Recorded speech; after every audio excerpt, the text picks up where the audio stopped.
हम सबकी प्रेरणा के पर्याय प्रदेश के यशस्वी मुख्यमंत्री आदरणीय श्री जयराम ठाकुर जी हमारे बीच में हिमाचल प्रदेश सरकार में वर्तमान में शहरी एवं विकास मंत्री और जब हमारा संघर्ष का दौर चला था उस वक्त हमारे शिक्षा मंत्री रहे आदरणीय श्री सुरेश भारद्वाज जी, हमारे बीच में उपस्थित शिक्षक महासंघ के आदरणीय श्री महामराज पुंडीर जी, आदरणीय श्री देष्टा जी, आदरणीय श्री जस्टर जी, पीटीए नियमित अध्यापक संघ के प्रदेश के हमारे चेयरमैन आदरणीय श्री विवेक मेहता जी, उपाध्यक्ष आदरणीय श्री अमित मुखिया जी, महासचिव आदरणीय श्री शिशुपाल गाजटा जी व इस कार्यक्रम में विशेष रूप से हमारे जो अतिथिगण पधारे हैं, प्रदेश के कोने कोने से आए हुए अध्यापक साथियों, पत्रकार मित्रों, पीटीए नियमित अध्यापक संघ हिमाचल प्रदेश के इस आभार एवं अभिनंदन कार्यक्रम में मैं आज माननीय मुख्यमंत्री महोदय सहित आप सभी का हार्दिक स्वागत एवं अभिनंदन करता हूं।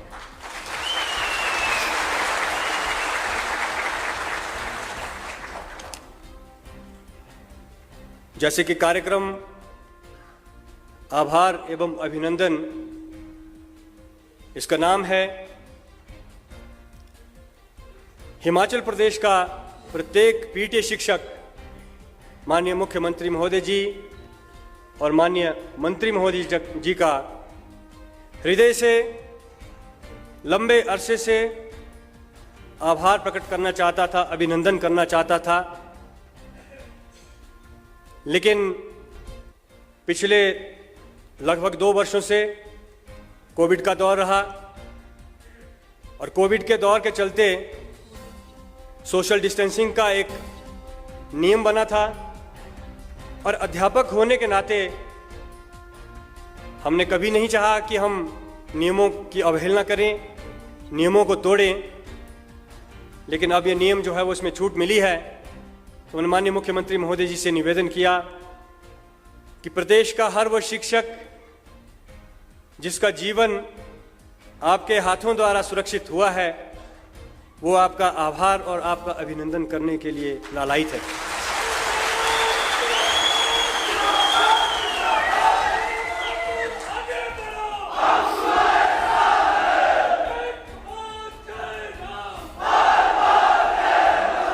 महोदय, प्रदेश का हर अध्यापक आपका ऋणी है।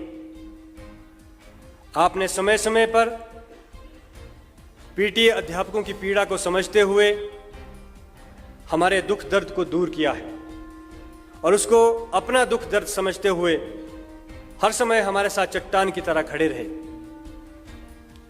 विधायक के रूप में, पार्टी के अध्यक्ष के रूप में और हिमाचल प्रदेश सरकार में एक मंत्री के रूप में समय समय पर आपने जो है हमारी मदद की है। इसके लिए हम हृदय से आपके आभारी हैं। आजीवन आपका हम पर यह कर्ज रहेगा।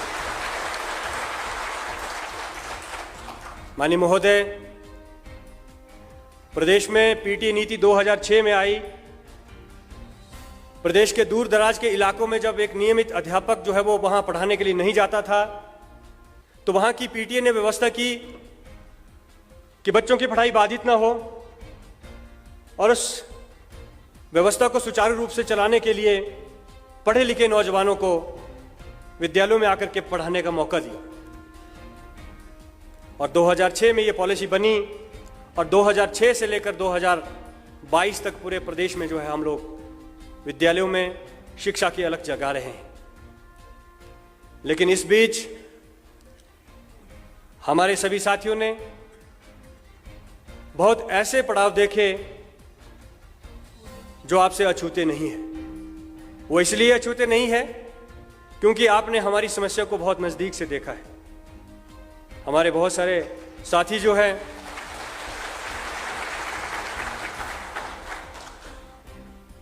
रेगुलर हुए बिना ही रिटायर भी हो गए हैं। आपने समय समय पर हमारी मदद की। ग्रांटीनेट बढ़ाने में आपकी महत्वपूर्ण भूमिका रही। अपनी मांगों को एक अनशन के रूप में जब हम मनवाने की कोशिश कर रहे थे तो आपने उसमें मध्यस्थता करके जो है वो उस अनशन को तुड़वाया और बाद में हमारी ग्रांटीनेट में 3000 का इजाफा किया। इस बात के लिए भी हम आपका धन्यवादी। माननीय महोदय, इतना ही नहीं, उसके पश्चात एक ऐसा दौर भी आया था, हमारी नौकरी के ऊपर इतना बड़ा संकट का बादल छाया था कि किसी भी क्षण हमारी नौकरी जो है वो जाने वाली थी। मुझे आज भी याद है, हम आपसे आपके आवास में मिले। आप उस वक्त पार्टी के अध्यक्ष थे और आवास में मिलने पर हमने आपको अपनी व्यथा सुनाई और व्यथा को आपने बड़ी गंभीरता पूर्वक सुना और एक जो है ऐसा निर्णय सरकार से करवाया कि मानवीय दृष्टिकोण अपनाते हुए हमारी सेवाओं को निरंतर जारी रखा जाएगा।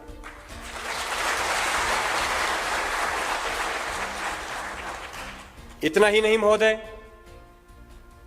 जब भी कभी हमें संकट आता था तो आप हमारे तारणहार बनकर के उस संकट को खत्म करने की आप कोशिश करते थे। उसके बाद हम पर एक ऐसा संकट आया कि हमारा मामला जो है वो सुप्रीम कोर्ट में चला गया। 2015 की बात करता हूं।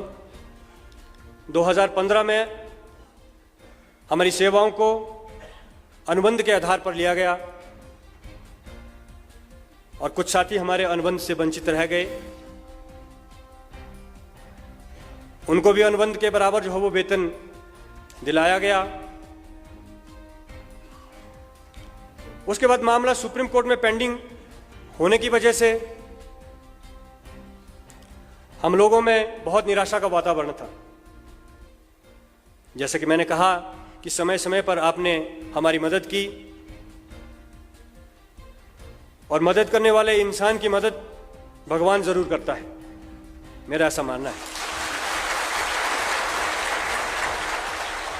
जनता के प्रति मानवीय दृष्टिकोण रखने वाले व्यक्ति के लिए ईश्वर की हमेशा एक अपार कृपा, एक असीम कृपा रहती है और उस ईश्वर की कृपा से, आपकी नेक नियति से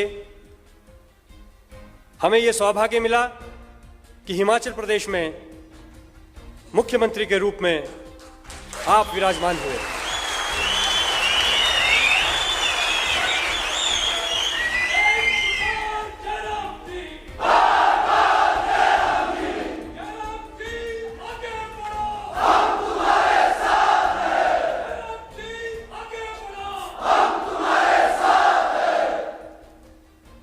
उस वक्त तो हमारे अध्यापकों के बीच में ये भी चर्चा का दौर था कि पीटीए का हितैषी व्यक्ति जो है आज प्रदेश की सत्ता में सत्तासीन हुआ है। आपके मुख्यमंत्री बनते ही हमारी उम्मीदें और बढ़ गई और उन उम्मीदों को चार चांद लगाने में, उन उम्मीदों को पार करने में हमारे माननीय शिक्षा मंत्री तत्कालीन आदरणीय श्री सुरेश भारद्वाज जी ने इतनी अहम भूमिका निभाई कि सुप्रीम कोर्ट तक माननीय शिक्षा मंत्री महोदय जी वहां पे हमारे साथ रहे। वहीं से अधिकारियों को इन्होंने डायरेक्शंस दी, वहीं से जो है सारे मामले को निपटाने के लिए जो है जितना भी प्रयास किया जा सकता था वो किया। 18 में हम लोगों को नियमित होना था, लेकिन सुप्रीम कोर्ट में मामला लंबित होने की वजह से हम नियमित नहीं हो पाए। और उस मामले को सुप्रीम कोर्ट से निकालना था। कैसे निकालना था? मामला सिर्फ पीटीए पर नहीं था, मामला पैट, पैरा और जीबीयू के ऊपर भी था। उस केस का नाम Chandramohan Negi versus state of Himachal Pradesh था। और उस केस की पैरवी के लिए हिमाचल प्रदेश सरकार की तरफ से जो अधिवक्ता होना चाहिए था वो सशक्त अधिवक्ता होना चाहिए था। हालांकि हमारे जितनी भी यूनियंस थी उन्होंने भी अलग अलग अधिवक्ता करके रखे थे, लेकिन अगर सरकार का अधिवक्ता जो है वो ढीला होता या पैरवी अच्छे से नहीं करता तो हम चाहे जैसे मर्जी एडवोकेट्स खड़ा कर दें, हमें लाभ मिलने वाला नहीं था। माननीय महोदय, आपने जब दिल्ली में हम इस केस के से संबंध में थे तो वहां चर्चा हुई कि इस केस से हमको कौन निकाल सकता है। तो दो नाम सामने आए, एक तुषार मेहता जी का और एक परमजीत सिंह पटवालिया जी का। तो सब साथियों ने यह कहा कि तुषार मेहता जी, उनका विदेश दौरा भी रहता है, कहीं सुप्रीम कोर्ट में हमारा केस लग गया और तुषार मेहता जी वहां पे उपलब्ध नहीं हुए तो दोबारा दिक्कत हो जाएगी। तो सबने जो ये तय किया कि भी सरकार की तरफ से हमको परमजीत सिंह पटवालिया जी होने चाहिए। हमने आपसे दिल्ली से विनम्र निवेदन किया और मुझे ये बताते हुए, यहाँ पे उपस्थित सभी अध्यापकों को ये बताते हुए हर्ष अनुभव हो रहा है कि दिल्ली से मैंने आपसे विनम्र निवेदन किया और शाम को 6 बजे उसी दिन पटवालिया जी से हमारी मीटिंग जो है आपने तय करवा दी। हम आपका एहसान कभी नहीं भूल सकते माननीय महोदय। और उसके परिणाम 2020 में सामने आए और 2020 में जो है वो आपके आशीर्वाद से हम लोग सुप्रीम कोर्ट के चंगुल से जो है वो बच करके बाहर निकल गए। और 2020 एक ऐसा समय जिस वक्त प्रदेश क्या, देश क्या, पूरे विश्व भर में कोरोना महामारी जैसा एक भयंकर संकट आया था और उस संकट के चलते जो है वो हर प्रदेश की, हर देश की सरकारें जो है नौकरियां कम कर रही थी, नौकरियों में कटौती कर रही थी, नई नौकरियां किसी को नहीं दे रही थी। आपने वहां भी मानवीय दृष्टिकोण दिखाया। हम आपसे मिले, आपसे निवेदन किया कि एक बहुत लंबा अरसा हो गया है, हमारे बहुत सारे साथी जो वो 50 साल की उम्र पार कर चुके हैं, कईयों के बच्चे कॉलेजेस में पढ़ रहे हैं, कईयों के बच्चों की शादी होने वाली है, कई लोग बीमारी से ग्रसित हैं, उनको इलाज का खर्चा चलाने के लिए उनको पैसे की आवश्यकता पड़ती है, वो उनको जो है वो नहीं, उनका गुजारा नहीं चल पा रहा है। तो अगर हो सके तो इस कोरोना काल के संकट के दरमियान ही आप जो है हमें नियमित करें तो हम पर आपकी कृपा रहेगी। तो आपने दोबारा एक बार फिर से आगे आकर के 7,000 लोगों के लिए जो है वो ऐसा फैसला लिया जो हमारा परिवार है, हमारे रिश्तेदार हैं, जन्मों जन्मों तक हम आपको याद रखेंगे।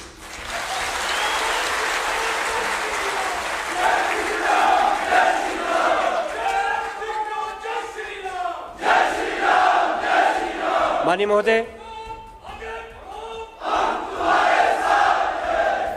महोदय, जन्मों जन्मों तक मैं इसलिए कह रहा हूं कि जब एक परिवार की आर्थिकी सुदृढ़ होती है तो आने वाली पीढ़ियों के लिए जो है वो समस्या नहीं रहती है।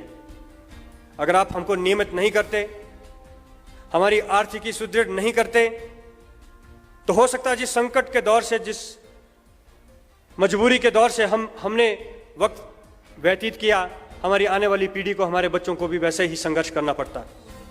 इसलिए हम तो आपको याद रखेंगे ही रखेंगे, लेकिन हमारे आने वाले जो पीढ़ी है वो भी आपको हमेशा जो इस बात के लिए जो है वो याद करती रहेगी। माननीय महोदय, इस बीच एक दौर ऐसा भी आया जब सुप्रीम कोर्ट में केस लंबित था, तो उस वक्त बहुत जद्दोजहद चलती रही कि हम रेगुलर हो सकते हैं। कुछ लोग ऐसे कहते थे कि हम रेगुलर हो सकते हैं, कुछ लोग कहते थे कि नहीं, केस पेंडिंग होने की वजह से हमारा नियमितीकरण नहीं हो पा रहा था। तो सभी जो कानूनविद है, उस वक्त हमारे आदरणीय शिक्षा मंत्री जी भी, इनके पास कानून विभाग भी था, तो सबसे सलाह लेकर के पीटीए अध्यापकों के लिए जो बेस्ट पॉसिबल हो सकता था वो आपने किया। हमारी गारंटी नेट जो है एक मुश्त सभी 7,000 पीटी अध्यापकों की जो है वो दुगनी करके 35,000 37,000 ऐसे करके दी। तो इस बात के लिए भी हम आपका बहुत बहुत धन्यवाद करते हैं। माननीय महोदय, आपने हम पर इतने उपकार किए हैं, कहते कहते लंबा वक्त लग जाएगा। मुझे मालूम है कि आपका वक्त कीमती है, आपने अभी किसी और कार्यक्रम में भी जाना है, तो मैं ज़्यादा वक्त नहीं लूँगा। मैं सिर्फ इतना ही निवेदन करूँगा कि जब 2020 में आपने हमको नियमित किया था तो आपने हमसे ये वादा किया था कि आपको वर्ष 2018 से ही नियमित माना जाएगा।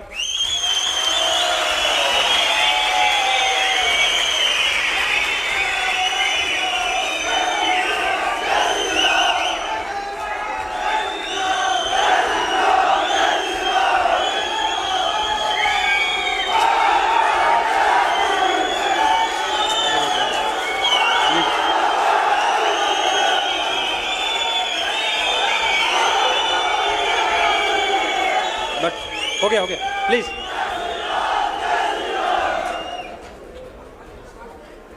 तो उस बात को लेकर के सभी साथी हम आश्वस्त थे, लेकिन जब नोटिफिकेशन निकली तो हमारा नियमितीकरण जो है वो 2020 से हमको मिला। माननीय महोदय, आज आपका आभार कार्यक्रम है, आपका अभिनंदन कार्यक्रम है। मैं इस आभार कार्यक्रम और अभिनंदन कार्यक्रम में कोई मांग नहीं रखना चाहता और इस आभार कार्यक्रम का मजा मैं किरकिरा नहीं करना चाहता। मैं केवल इतना विनम्र निवेदन आपसे करना चाहता हूं, केवल मैं आपको उतना याद दिलाना चाहता हूं कि आपने हमसे ये वादा किया था, हो सके तो इस वादे को आप जरूर पूरा करेंगे। आप इस कार्यक्रम में आए, इस गरिमामयी कार्यक्रम की शोभा बढ़ाई।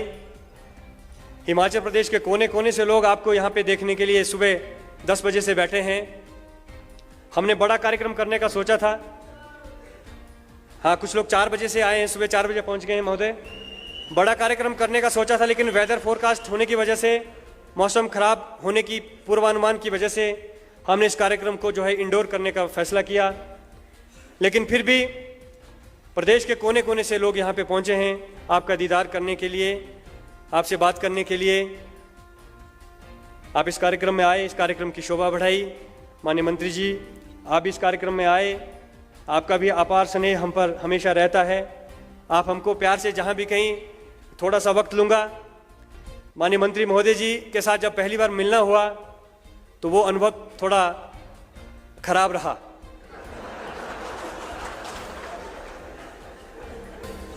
लेकिन वक्त बीतते बीतते, मैं सच कह रहा हूं, लेकिन वक्त बीतते बीतते अनुभव ऐसा हुआ कि जब भी कहीं, जहां भी कहीं सचिवालय में हो, विधानसभा में हो या कहीं बाहर हो, तो इनके मुंह में 2 शब्द रहते हैं, आप ही लाल टोपी हरी टोपी।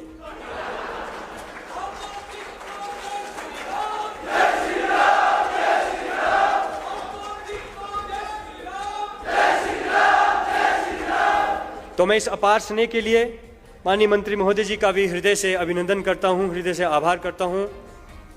माननीय मुख्यमंत्री महोदय, आपका विशेष लगाव, विशेष आशीर्वाद, विशेष प्यार हम पे है। मैं तो ये कहूँगा कि मुझ पर आपका आशीर्वाद है और मेरे सब साथियों पर आपका आशीर्वाद है।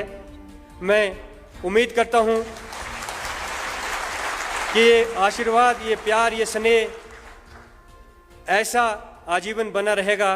आप इस कार्यक्रम में आए, आपका पुनः एक बार आभार, एक बार अभिनंदन। इसी के साथ मैं अपनी वाणी को विराम देता हूं। जय हिंद, जय भारत। पीटरहॉफ सभागार में आज हरी टोपी और लाल टोपी के कॉम्बिनेशन वाले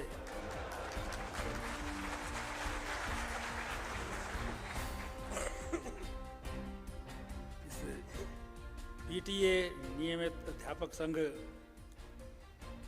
के कार्यक्रम में हिमाचल प्रदेश के जननायक, प्रदेश का इतिहास भी बदलने वाले और अब रिवाज भी बदलने वाले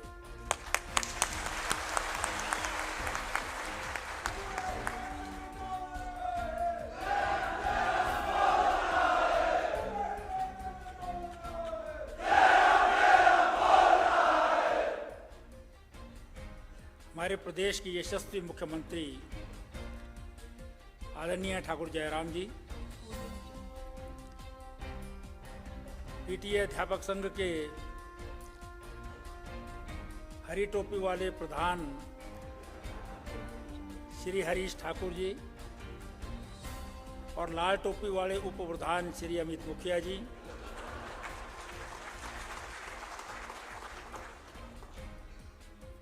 जब पुराना संघर्ष होता था तब हम नाम सुनते थे विवेक मेहता का, वो भी यहाँ पर विराजमान है।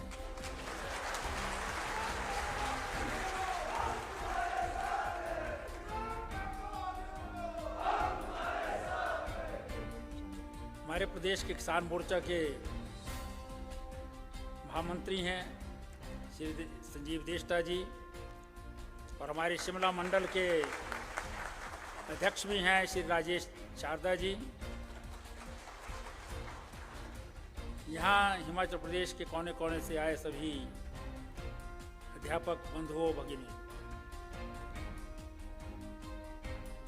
आपने लंबी लड़ाई के बाद एक मुकाम पाया है और इस सफलता के लिए मैं आपको बहुत बहुत बधाई देता हूँ।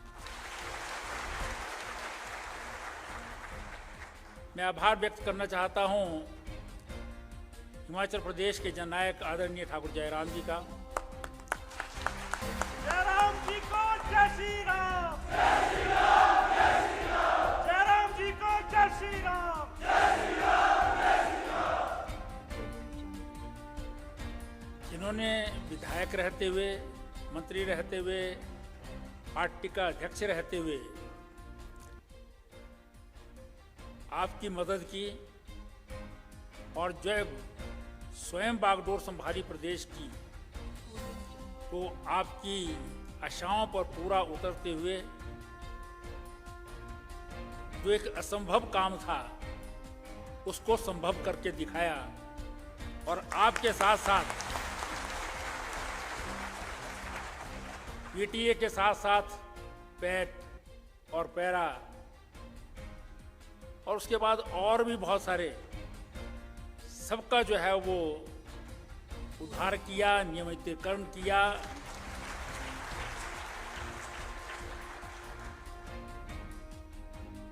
सरकारें यहाँ पर आती हैं, जाती हैं, अलग अलग समय पर, विशेष रूप से हिमाचल प्रदेश में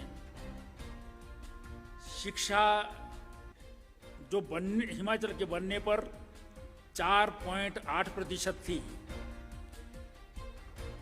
वो बढ़कर के आज लगभग 100% हो गई है।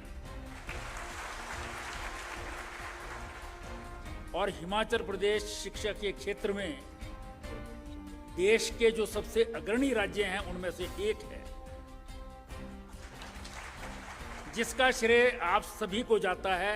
विभिन्न समय पर जो जो पॉलिसी बनी, अध्यापक बने, उनको जाता है। तो हिमाचल प्रदेश जो है वो बहुत रिमोट एरियाज हैं, यहाँ पर बैकवर्ड एरियाज हैं।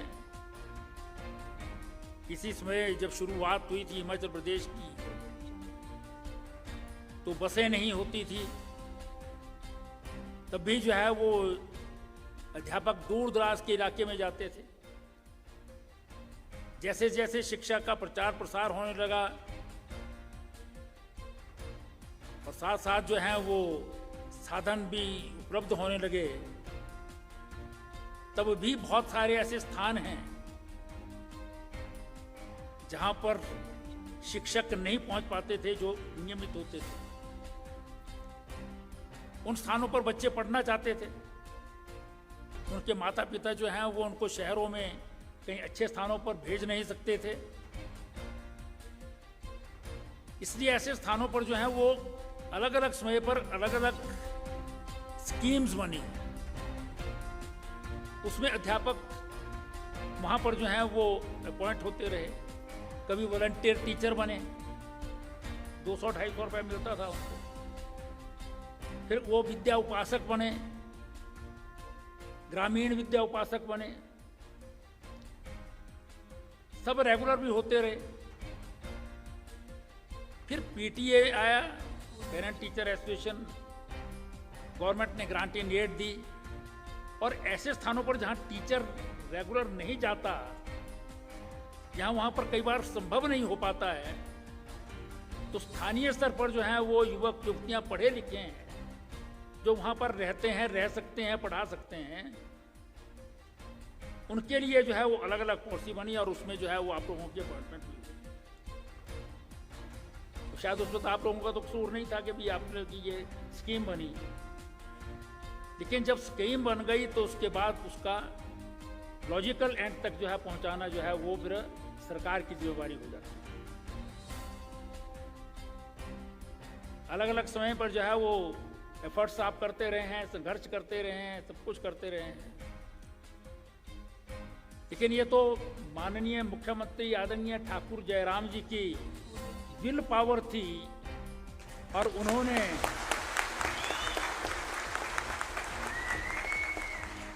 मुझे भी आदेश दे रखे थे कि इनका कुछ करना है। मेरी कंस्टिट्यूंसी तो शहरी कंस्टिट्यूंसी है, यहाँ पर तो रेगुलर के ऊपर रेगुलर सब रेगुलर रहते हैं। यहाँ कोई पीटीए का नहीं लगता, कोई वॉलंटियर टीचर नहीं लगता। नुकसान होता है मेरे को, मेरे साथ की कंस्टिट्यूंसी जो है वो शिमला ग्रामीण है, वहाँ पर 150-200 बच्चे जो हैं वो भर्ती हो जाते हैं, लेकिन शिमला में कोई जगह ही नहीं होती है, इसलिए हमारा कोई बच्चा जो है भर्ती नहीं हो सकता। लेकिन मुख्यमंत्री जी का आदेश था, फिर ये लोग भी मिलते थे, लॉजिक भी देते थे उसके पीछे, तो उस आदेश का पालन करते हुए हमने, चाहे वो सुप्रीम कोर्ट तक हो, चाहे वकील की अपॉइंटमेंट हो, चाहे उसके बाद रेगुलराइजेशन करने के आदेश हों, हमने जो है वो पूरी शिद्दत के साथ जो है वो आदेश जो है उनका पालन किया और आपका नियमितीकरण किया। शायद बहुत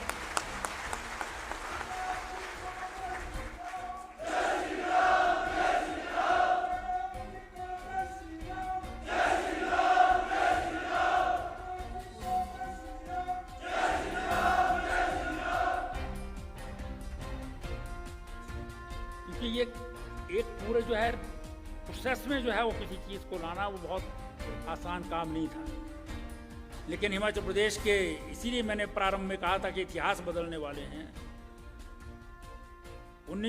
2017 से पहले हिमाचल प्रदेश में सरकारें आती थी, जाती थी।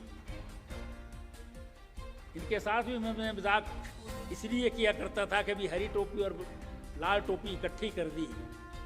पहले ये होता था 5 साल हरी टोपियाँ दिखाई देती थी, आप सब भी हरी टोपियाँ पहनते थे, फिर जब दूसरी सरकार आती थी बदल जाती थी, लाल टोपियाँ होती थी। लेकिन माननीय मुख्यमंत्री जी ने आने के बाद जो है वो दोनों इकट्ठी कर दी, लाल पहनो चाहे हरी पहनो, कोई भेदभाव नहीं रखा, ना सराज में भेदभाव रखा, ना रोडू में भेदभाव रखा, ना धर्मशाला में रखा, ना चंबा में रखा। किसी भी स्थान का जो है वो अध्यापक हो,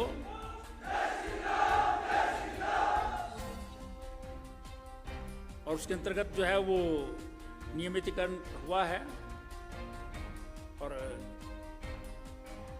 पहले ही हम सोच रहे थे कि भाई आपका कार्यक्रम ऐसा नहीं हो सकता कि कोई डिमांड ही ना हो,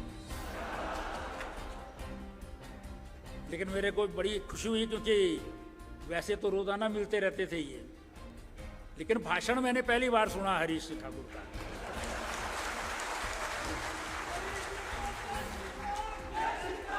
और मुझे लगता है कि ठाकुर साहब को जो है वो कहीं बाद में जो है वो हरीश की जो है वो दिक्कत ना आ जाए, ये कैंडिडेट ना हो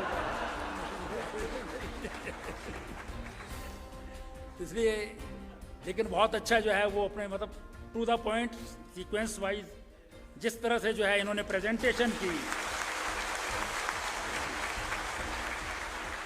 और यही प्रेजेंटेशन जो है वो आपके इस कार्यक्रम के लिए जो आप आए नियमितकरण के बाद आभार करने, वो इसी प्रेजेंटेशन का नतीजा है।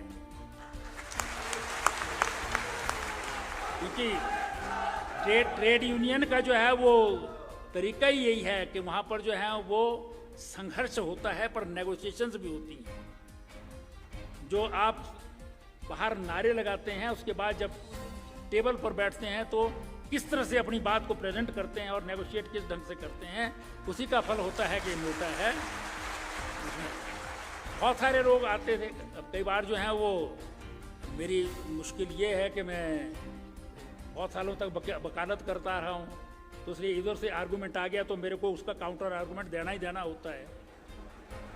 तो कई बार जो है हरीश की भाषा में जो वो खराब लगता था, अभी भी लगता है बहुत लोगों को, मैं इसी तरह से जो है वो काउंटर करता हूँ, क्योंकि उसका अर्थ होता है कि भी आप जो है अपनी बात प्रॉपर काउंट अगर जो है आर्गूमेंट देंगे तो हम समझ जाएंगे उसको कि भी कैसा करना चाहिए। तो इसलिए जो है वो बहुत अच्छी तरह से जो है प्रेजेंट किया, और आज भी जो है बहुत अच्छी तरह से ये भी बोला कि मैं कोई मांग नहीं कर रहा हूँ, लेकिन मांग भी कर ली।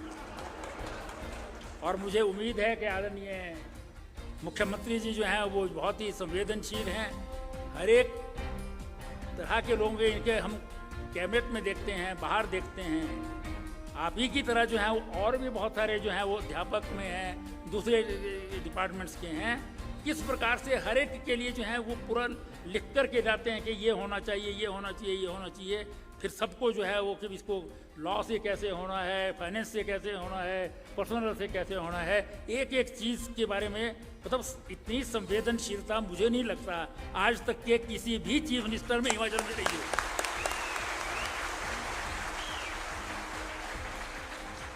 मतलब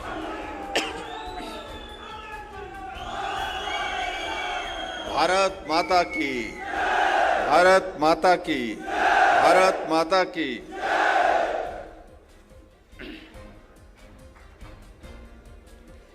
आज इस पीटीए नियमित अध्यापक संघ के इस कार्यक्रम में जिनका आपने अभी संबोधन सुना, शिमला के हमारे लोकप्रिय विधायक और हिमाचल प्रदेश सरकार में शहरी विकास मंत्री आदरणीय श्री सुरेश भारद्वाज जी,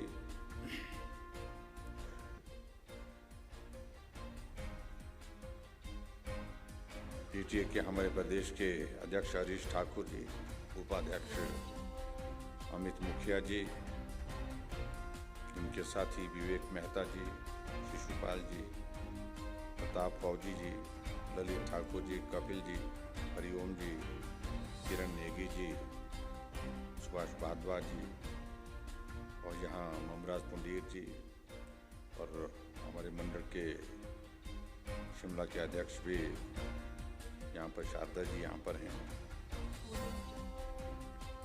और उपस्थित सभी यहाँ देवी और सज्जनों, आभार कार्यक्रम के लिए हम आज यहाँ एकत्रित हैं। और ये आग्रह बहुत लंबे समय से लंबित था।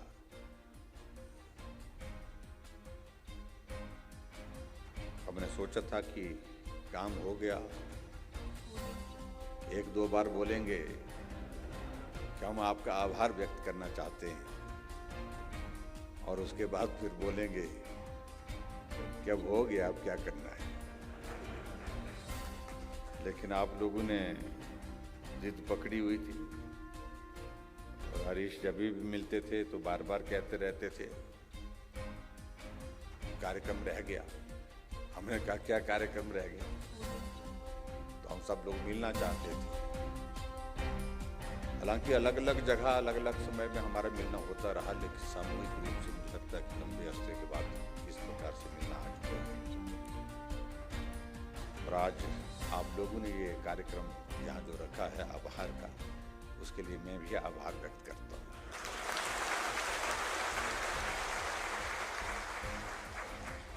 जयराम जी को जय श्री राम, जय श्री राम, जय श्री राम। जयराम जी को जय श्री राम, जय श्री राम, जय श्री राम। मैं भारद्वाज जी को कह रहा था कि आजकल लोग बहुत टेक्निकल हो गए।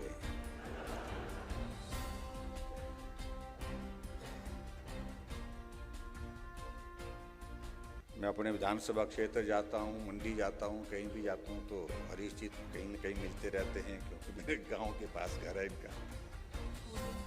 गांव जाते हैं तो भी मिलते हैं।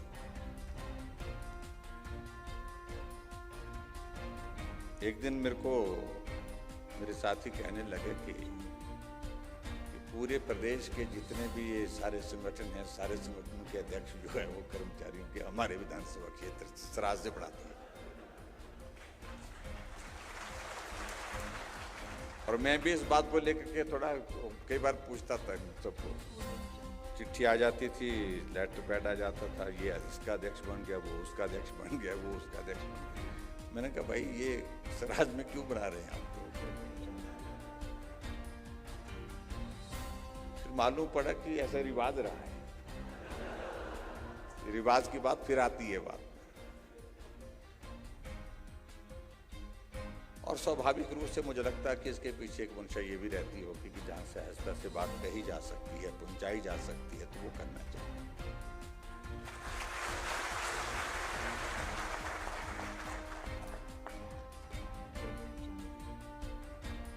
और जहां तक पीटीए की बात है, पीटीए के लिए अब उस वक्त भी लड़ाई लड़ते रहे जब हम सत्ता में भी नहीं थे।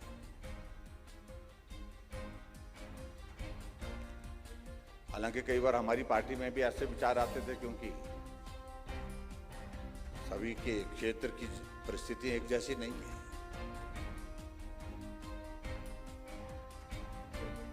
इसमें हमको निर्णय क्या लेना चाहिए, हमको इनके साथ खड़े होना चाहिए या नहीं होना चाहिए।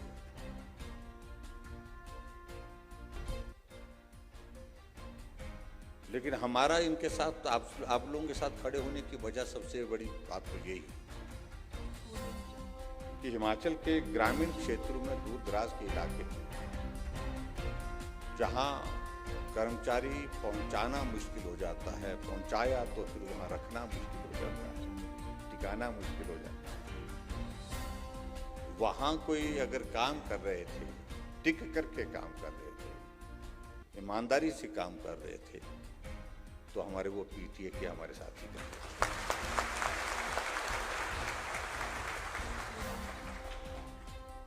इसलिए कभी मन में भाव था कि कभी हो, क्योंकि मेरे विधानसभा क्षेत्र के अधिकांश स्कूल जो है वो पीटीए के माध्यम से चल रहे थे, एसएमसी के माध्यम से बाद में चल रहे थे।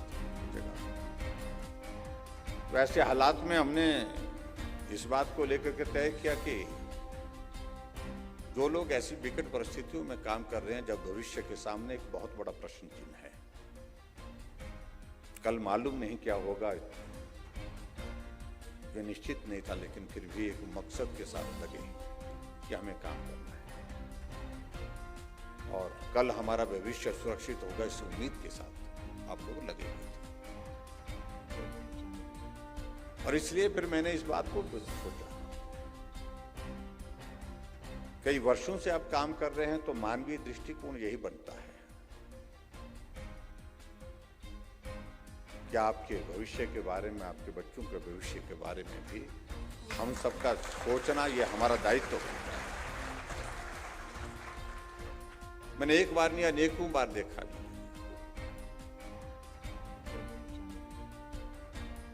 छोटे छोटे बच्चों को भी गोद में लेकर के अपनी बात को कहने के लिए हमारे पीटीए के कर्मचारी हमारे पास प्रस्तुत होते थे।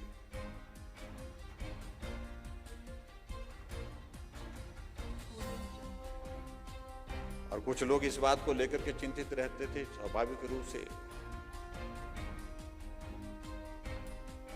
कि हमारी उम्र बढ़ती जा रही है, ये उम्र रुकती नहीं है किसी के लिए भी। कम वक्त 1 साल में 1 वर्ष और बढ़ जाती है, इसलिए किसी के बस की बात नहीं है, उम्र तो बढ़ती रही। कुछ लोगों का यह था कि अब अगर हमारी उम्र एक सीमा से पार हो जाएगी तो हमारा भविष्य तो समाप्त हो जाएगा। इसलिए कई बार लगता था कि भाई मदद करनी चाहिए, रास्ता क्या निकले। और विपक्ष में रहते हुए भी हम आप लोगों के साथ खड़े होते रहे। सरकार बनी तो हमारे सामने इस बात का प्रश्न आया कि अब भविष्य को सुरक्षित करने के लिए क्या करना चाहिए। तो तय यही हुआ कि इस लड़ाई को लड़ना है। और नौबत यहां तक आ गई कि सुप्रीम कोर्ट तक लड़ना था। और ऐसी परिस्थिति में एक बात को लेकर के फिर कौन वकील हो, आपका पक्ष मजबूती के साथ वहां पर प्रस्तुत हो, ये बहुत आवश्यक था। और इसलिए जो भी हम सरकार की ओर से जो मदद कर सकते थे, जिस रूप में कर सकते थे, वो करने का हमने प्रयत्न किया। और मुझे इस बात की खुशी है कि आखिरकार उसमें हम सफल हुए। और आज मैं इस बात को देखता हूं कि हमारे हिमाचल प्रदेश में जितने भी आप सब सारे लगे हैं, मैं उसमें डिटेल में जाना भी नहीं चाह रहा हूं। अगर हम उन सब बातों का हम जिक्र करते रहे बहुत लंबा वक्त लगेगा। तो सभी को सुरक्षित करने की दृष्टि से जो किया जा सकता था उस वक्त की परिस्थितियों में वो करने का हमारा प्रयास हुआ और उसमें सफलता हासिल हुई। और सच कह रहा हूं कि उस वक्त मुझे भी इस बात का आनंद हुआ जब आपका भविष्य सुरक्षित हुआ। एक अनुभूति, एक एहसास जिसको बोल सकते हैं।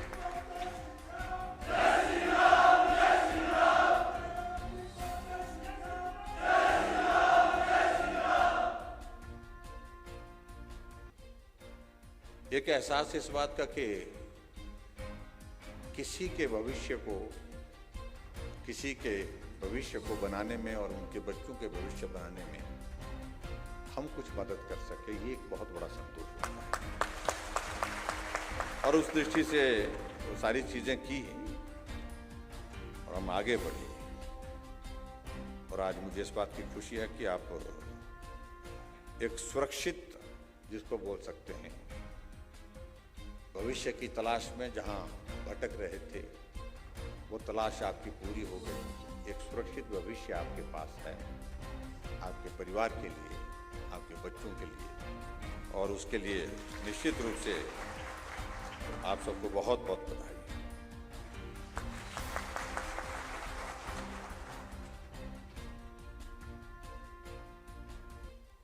और उस वक्त के इस निर्णय से लगभग 6,500 के लगभग पीटीए,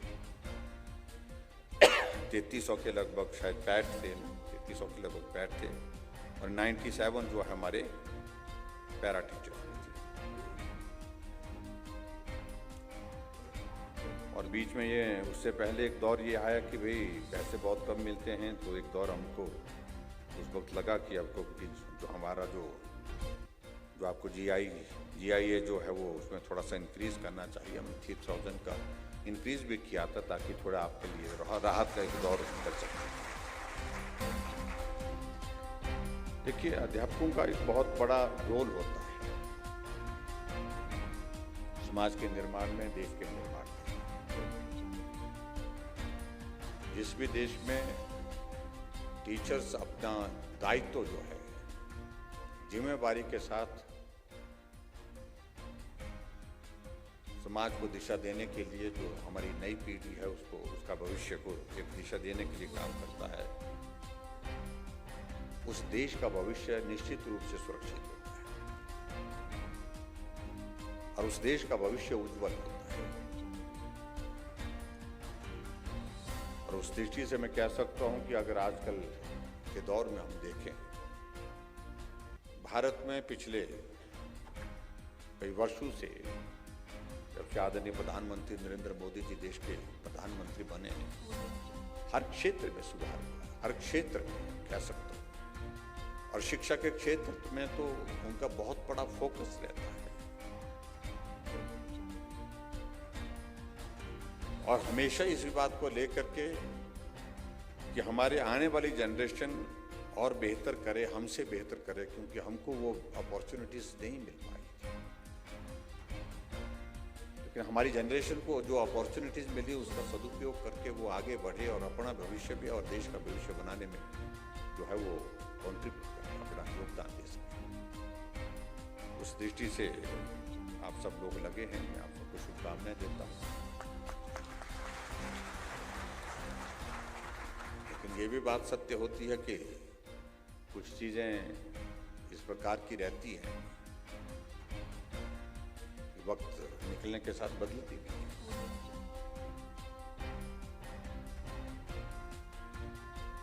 ये अच्छी बात है कि आपने सुरेश भारद्वाज जी के उस दौर को याद रखा है। आजकल उनके पास महकमा और है, लेकिन इन्होंने उस वक्त भी, जबकि इनको कोई लाभ नहीं था, व्यक्तिगत रूप से अगर देखते शिक्षा मंत्री के नाते, क्योंकि इनके यहाँ पर तो एक भी पीटीआई का आदमी नहीं है मेरे ख्याल में।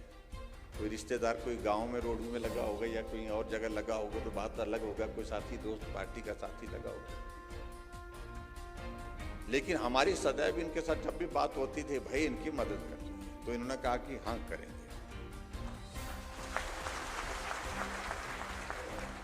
लेकिन काम करने का तरीका अपना अपना होता है। अब हरीश जी बोल रहे थे कि मेरा अनुभव अच्छा नहीं रहा, पहली बार है। आप चले गए होंगे मिलने के लिए, बिना समय लेकर के गए होंगे और अपनी बात कही होगी आपने कि ये करना है, ऐसा करना है, ये हमारी समस्या है। तो भारद्वाज जी कई बार सुनते सुनते बोल भी देते हैं और होता भी है। वकील है तो वकील का कहना साफ है कि भाई अगर सामने से तर्क आता तो यहाँ से भी तर्क देना ही पड़ता है, बात तो कहनी पड़ती है। लेकिन मुझे इस बात की खुशी है कि जब आपके मामले में मदद करने के लिए रास्ते तलाशने लगे, तो उस वक्त रास्ते तलाशने के उस दौर में सुरेश भारद्वाज जी का बहुत बड़ा योगदान। मदद का रास्ता क्या हो सकता है?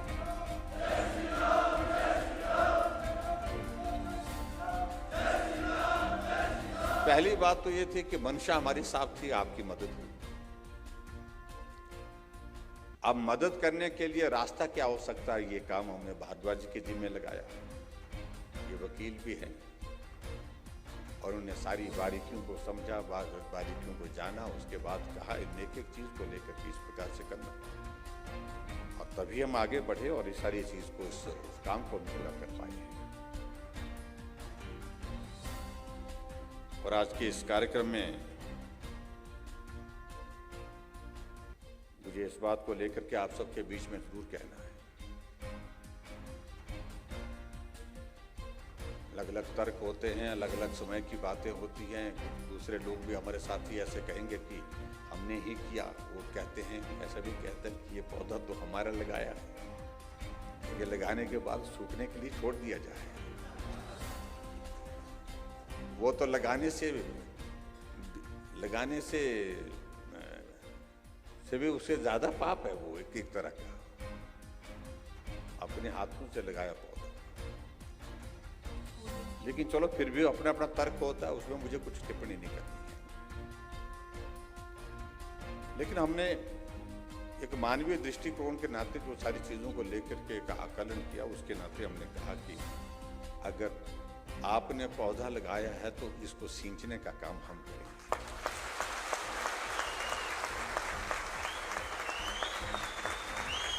और हमने किया भी।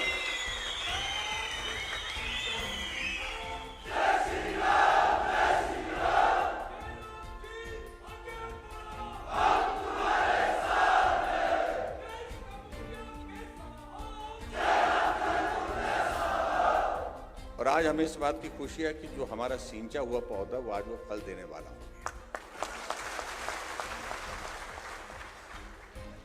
ये अंतर है, मुझे लगता है कि समझने और समझाने की आवश्यकता है।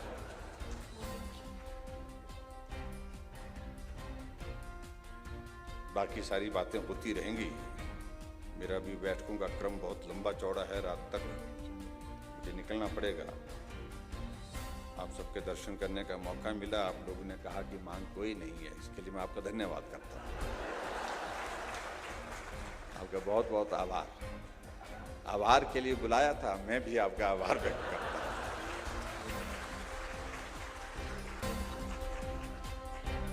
और ना आभार का भार आपके ऊपर, ना आभार का भार हमारे ऊपर।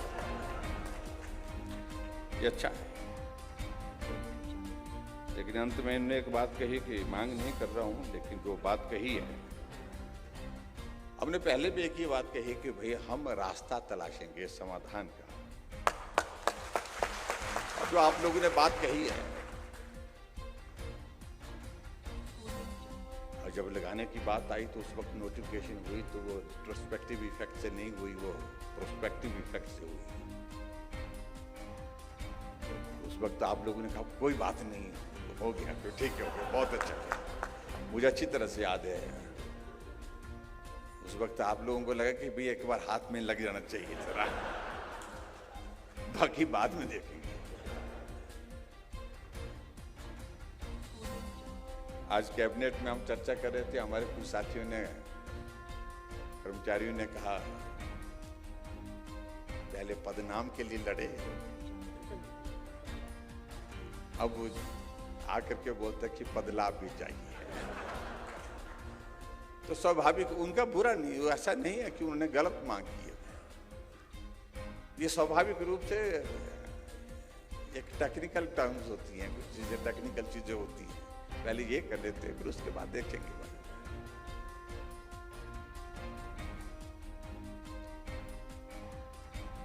उनकी मांग भी जायज है, अपनी तरफ से वो बात कह रहे हैं, उसका रास्ता भी तलाश रहे हैं। और जहां तक आप लोगों ने जो बात कही है कि रिट्रोस्पेक्टिव इफेक्ट से इसको लागू करने की जो बात है और इसकी फाइनेंशियल इम्प्लीकेशंस को मैंने कहा है कि इसको वर्कआउट करिए कितना होता है, कुछ तो हमने दिया भी शायद, कुछ थोड़ी बात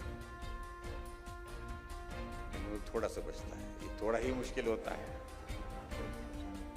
और कई बार क्या हो जाता है कि भाई थोड़ा सा वो करते करते फिर सारी चीजें फिर से खुल जाती है।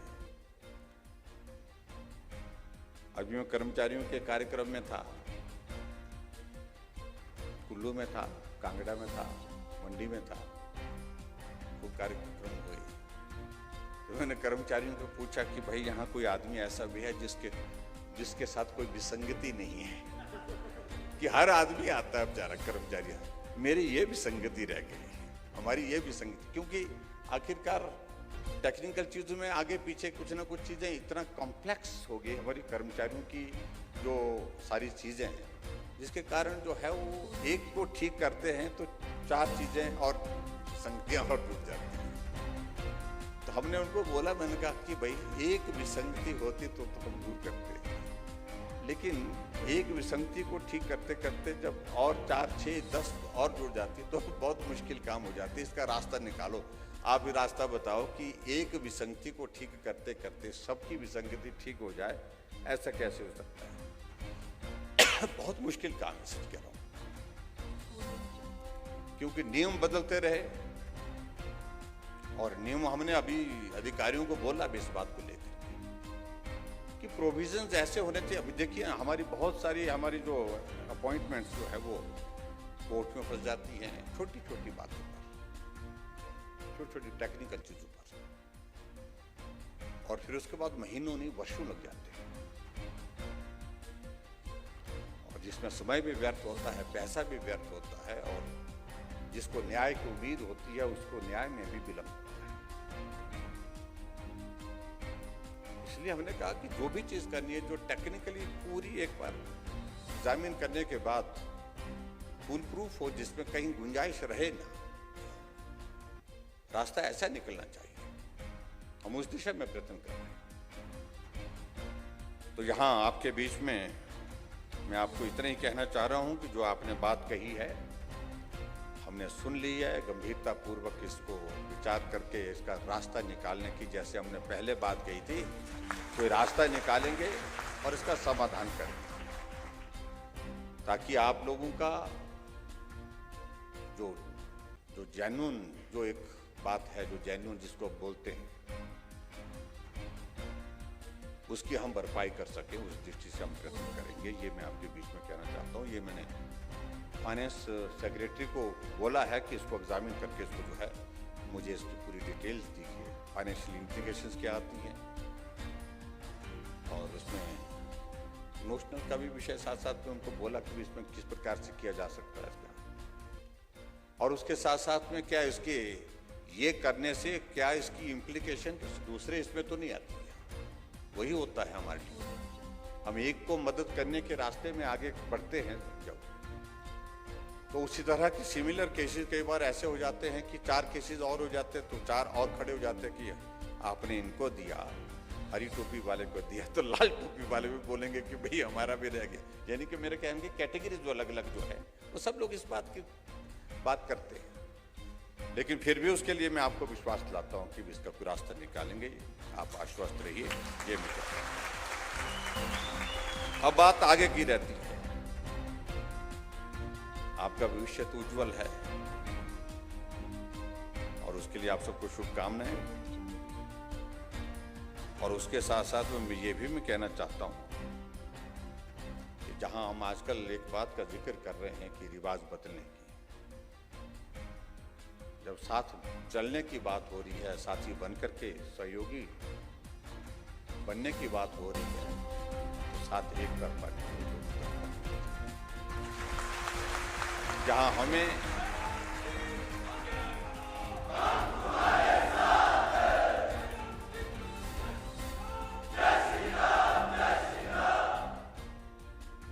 और जहां